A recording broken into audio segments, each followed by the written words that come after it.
98.7 Walk by Faith Radio. Here's Robert Levis. Go, Robert. Hey, don't be trying to Togo my thing, bro. Hey, everyone. It's Robert Levis. And Jeremy Vess. Hey, and this is that 10-minute time, and I hope you do it. This can be a little different. As I shared yesterday, we're going to recap. Yesterday, 2 days ago, I went way through all these scriptures because I wanted to move through, but these are such powerful scriptures, and I'm blessed. I'm going to cry on camera. This man sitting next to me, I've known, how long, 20 years? It's 97, so what, 23? That's math I can't do quickly. 23 years. 23 years ago we met. We were roommates. He tolerated me. We are in AIM classroom. It looks a little different. We didn't have flags, I don't think. That looks great, though. Yeah, it's really cool. So, and I wanted to, he's a preacher out in Borger, Texas, an evangelist, a teacher, one of my mentors in ministry. And so I've got 10 minutes. I have no idea how long it is, so I have to go quickly. But then I'm going to do another one of these with his co-minister, his youth minister that works with him. Awesome guy. Trevor Walling. Trevor Walling. So, but for now we're going to do it, and I'm going to just take you where we're at, and I want to glean your knowledge and wisdom in 10 minutes. Okay. So, and we didn't talk. The whole point was this: just what's your thoughts on these words today? We're in the Beatitudes, the happy attitudes. Again, we can look at those things. This is this idea. Jesus is preaching the sermon, right? First sermon, he's sitting down. You can see in chapter 4, it's all the troubled people. This is not the island of misfit toys. It's the half mountain of misfit toys. They're sitting here. Yeah. These are the broken. Sure. And he says these Beatitudes, we saw them. Blessed or happy are the poor in spirit. Happy are those who mourn. Happy are the meek. Happy are those who hunger. Happy are the merciful. And he does all this, as I shared, this covenant of what heaven and God and this relationship. And then yesterday I talked about the idea of, then he kind of flips the sale. He gives the negative in a sense. He's like, now you're going to be persecuted. Okay, I'm gonna sell you something, but let me tell you the cost first. You're going to be persecuted for my name. And then he jumps into this phrase. I want to read it to you, and I'm going to hand it to you. And I want to just tell me and glean to me the knowledge you have on Matthew chapter 5, verse 13, and I'm going to read just 13. So here it is, and if you wouldn't mind, Jeremy, give me some insight. This is verse 13. You are the salt of the earth. But if salt loses its saltiness, how can it be made salty again? It is no longer good for anything except to be thrown out and to be trampled underfoot. Help me process that, and people who are reading these things. Well, I think whenever I look at verses like this and Jesus starts using examples, and he'll take any number of things, but what I do is I ask a question: why does he use the word salt? And not just the word salt, but the substance salt. Why does he pick that to start to communicate an idea? Well, what is it that is special about salt? Well, salt is made up of two different things, and I'm not a chemist, so I'm not going to put my foot in my mouth. I forget what they are, but it's made up of two different things, and both of those things are deadly to us. But you combine them together, and they create something that is necessary for our life. And so, salt is extremely valuable, and I know that in America we don't usually think of salt as being valuable, but in most of the rest of the world, and if you look at just Google how important salt is to our culture, people need salt or we're going to die. Salt used to be, in fact, this is where we get our word for salary, is the root word of salt. Didn't know that. Cool. Yeah, Right. and because people used to get paid in salt. If a guy doesn't do a good job at work, what do we say about him? That dude's not worth his salt.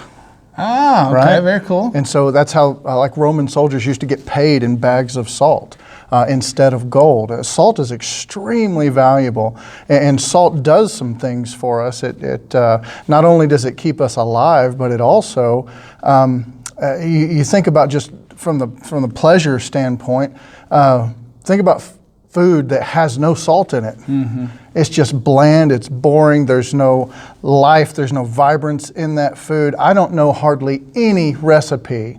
Salt goes in everything. Salt, there's, you might put jalapenos in this, but it would go terrible over here in Jell-O.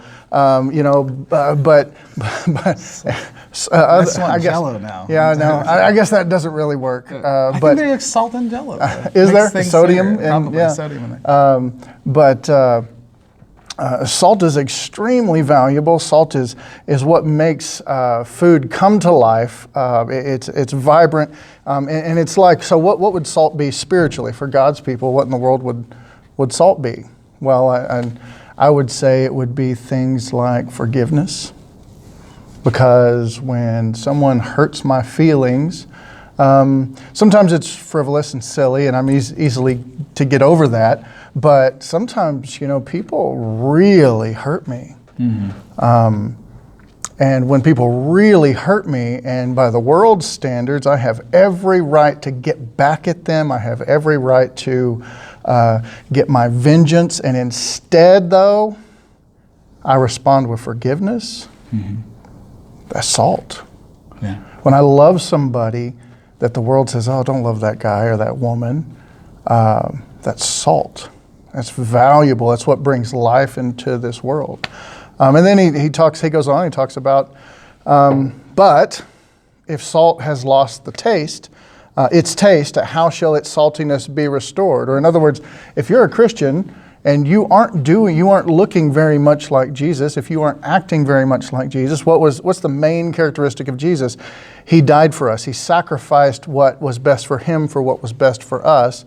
And so if we lose that, if we had heard the message and not responded to the message and began to be transformed, and we know what that looks like, and then we stop being that, then how do you ever restore that? He says that's no longer good for anything except to be thrown out and trampled under people's feet. And so what you have to understand is where he's at as he's preaching this sermon. And he's in the region of Galilee. And guess what? The number one industry is in where Jesus is speaking. Guess who all the people who are surrounding him likely were either in this industry, or they were in another industry that surrounds this industry, because one thing plays off another and they both complement each other, different industries. But the biggest industry in this region was fishing. And they didn't have refrigerators. They didn't have the ability to preserve things the way that we do. So guess how they preserved things? Salt. Well, there was some kinds of salt that was good for that, but there's other kinds of salt, like the Dead Sea, that had an overabundance of salt. In fact, you guys, a lot of you ladies will have Dead Sea salt, bath salts, and things like that. That's the only thing they're good for. Those are not the kind of salt that you eat. In fact, if you do eat that kind of salt, it'll make you sick, because there's other things that are integrated into that salt that's not a healthy kind of salt. And so for them, they didn't do bath salts, but what they would do is they would take some of that Dead Sea salt, and they would collect it at the seashores, and it would amass there, and they would take that and they would throw it on the roads, so that they would. Salt keeps plants from growing, and so one thing is a major danger to roads is plants growing up and breaking the roads up. So that would keep that from happening. And then they would also it would keep the dust down.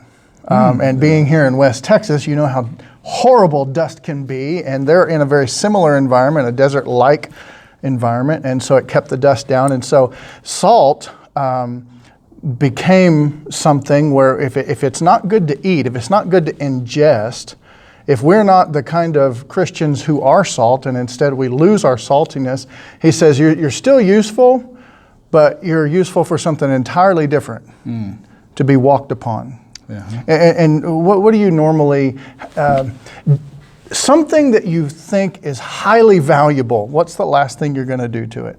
Not walk on it. Not walk on it. Somewhere high or precious, right. Yeah. You put it somewhere high. You lift it up, and instead to be trodden upon. What does that mean? You're lower. Right. And so, if we are Christians who are, the world looks at us and throws us out and walks on us, what does that mean? It means that we have been living in such a way that doesn't look very much like Jesus.